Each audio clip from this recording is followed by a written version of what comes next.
So the first two big units that we learned about was kinematics and forces. And we learned a certain way of solving problems with that approach, doing things like setting up free body diagrams, identifying our variables, and then choosing appropriate equations. Energy is a different way of approaching problems. Energy tends to always start with the exact same steps of talking about what energy we have before and what energy we have at the end, and then we go straight into solving from there.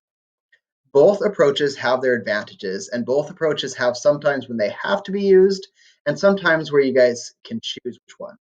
So the point of today's video is to look at the two different approaches and talk about when you have to use one, when you have to use the other, and then some of the advantages of each. So I'm going to start with a simple problem. We just have a ball that's being dropped 2 meters. I'll solve it first with kinematics and forces here on the right side. If it's being dropped 2 meters, then I could draw a free body diagram that says it's falling due to the force of gravity. So now I know the acceleration is equal to the sum of the forces over the mass. And since the only force acting on it is the force of gravity, I can write in the force of gravity over m, or I could simplify that to mg, which means that m's cancel and we get g. So I know the acceleration is equal to g. Now from there, now that we've done the forces part, I can do a kinematics part to figure out what its final velocity is. And I could use the second kinematics equation, v naught, v squared equals v naught squared plus 2a delta x. I'm trying to find the final speed, and it's just being dropped. The initial speed would be 0. And then I can just plug in 2 times g times delta x equals v squared, and then that'll simplify down to something like v equals the square root of 2 times g times delta x. And if I plug in my numbers, I have 2 times 10 times 2, that's 40. Is that, no, 2 times 2 times 2, square root of 40, I believe is what the answer works out to be.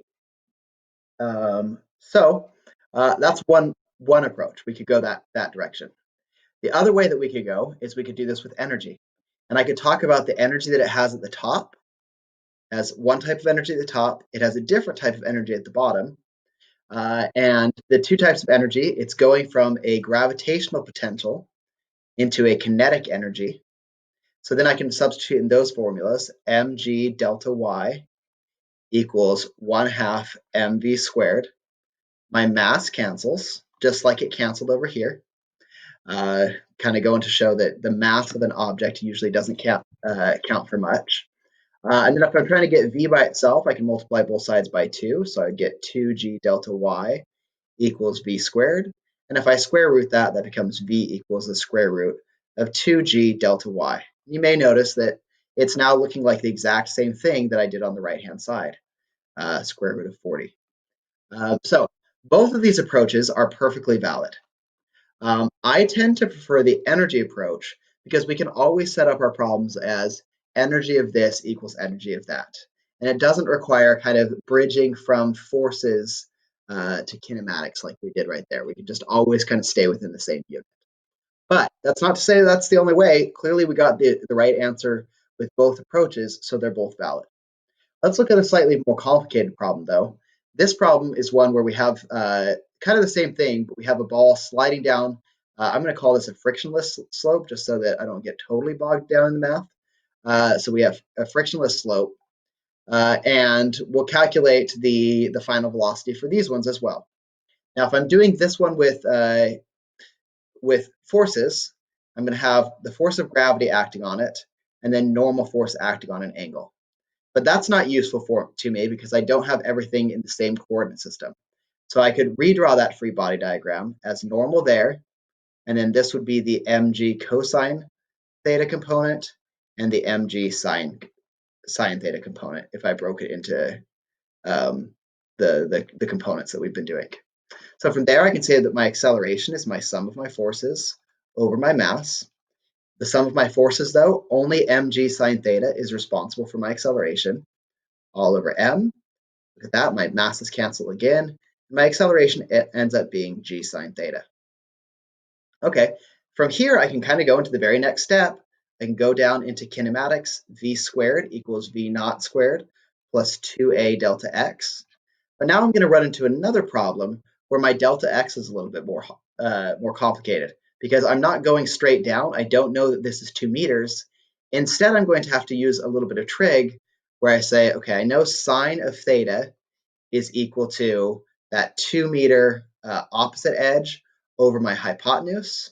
And if I just do a little bit of math, multiply both sides by h, divide both sides by sine theta, I can get that h is equal to 2 meters over sine theta. So I can plug this stuff in now. That goes down to 0.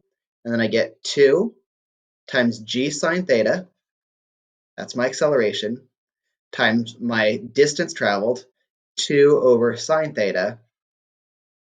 My sine thetas will cancel. That equals v squared. So v ends up being the square root of 2g delta, 2g times 2, which is my change in height. Interestingly, this came out to be the exact same answer. Uh, Maybe not a huge surprise from the kinematics perspective, although I wouldn't have necessarily been able to see that right away. But if we look at it from the energy perspective, first off, the problem is going to be a lot easier. I'm going from E1 to E2, which means I'm going from gravitational to kinetic, which means I'm going from mg delta y to 1/2 mv squared. My masses are canceling, and then I just get g delta y equals 1/2 v squared, and I can simplify that to v equals the square root of 2g delta y. Look at that. I didn't need to play with trig at all with this one. I had to play with it twice in the kinematics problem. This one, I didn't have to do it even a little bit. And it's way less of a surprise to me from the energy perspective that the speed was the same going down the slope as it was falling straight down. From an energy perspective, we're just going from gravitational potential energy into kinetic energy. So if the change in height is the same, the change in kinetic energy is the same. On the forces side of the fence, it's less clear because we have a different acceleration and we're traveling a different distance. And those did end up canceling, but to me, it's less clear. So one of the advantages of energy is it's easier to look at those relationships between height and distance a little bit easier because we don't care about the path it takes. We just care about where it started and where it ended. So that's one thing to be thinking about with energy and kinematics. But there are some times where we have to use kinematics and forces. One of the important things about kinematics and forces is that they have the ability to do problems involving time. We have those first two equations that have time in them, and you can't do anything involving time with an energy equation. Energy equations are what's called path independent, which means they don't care how long a process takes, they just care that it happened. Kinematics and forces, on the other hand, looks at what happens from moment to moment, and so we can do things with that. Since we need to know about time with kinematics, that means anything involving projectile motion must also be done with kinematics, not with energy. And that's because while the energy terms work just fine on determining what happens along the y direction, the energy equations can't even calculate what happens horizontally. All it knows is that the horizontal velocity would stay constant. It couldn't tell you where the ball lands. So we still have to use kinematics and forces for projectile motion problems.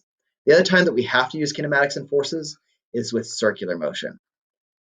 With circular motion, we have a force at a right angle to the displacement, which means in energy terms, no work ends up getting done, and we can't really do anything with that.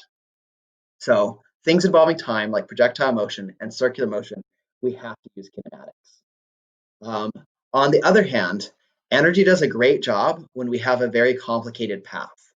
So for example, while we could do this ramp with kinematics, we can't do this ramp with kinematics.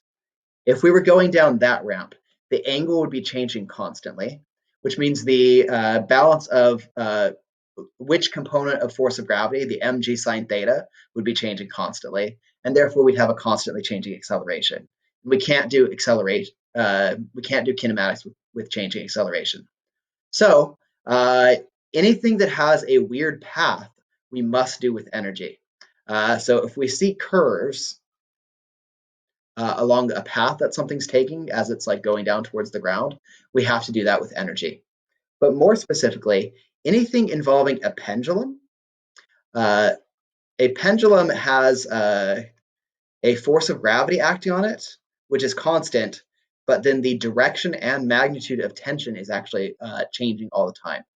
So once again, we can't do anything with kinematics and forces there because we have changing acceleration, but we can use energy just fine to figure out what gravitational potential energy the pendulum starts at, and then calculating the final kinetic energy and velocities and such things of the pendulum. So that works just fine with energy. So anything pendulum related is probably going to be energy based. And the same thing is true of anything with springs. If we're trying to figure out the speed that a spring gets to, if we pull it back and release it, we haven't learned a ton about springs yet, but springs actually are a non-constant acceleration and force as well. So we have to use energy. So the big takeaway is anything that we have non-constant acceleration, we have to use with energy. If we have constant acceleration, we can use either one. Um, and then if it's time, you have to use kinematics. So hopefully this helps you guys figure out when to use each type of problem solving strategy. And as we do more problems, you'll start to gravitate towards kind of a preference either way. You're fine with whatever preference you choose. Just make sure that you understand when you have to choose one versus the other. All right, thanks for watching.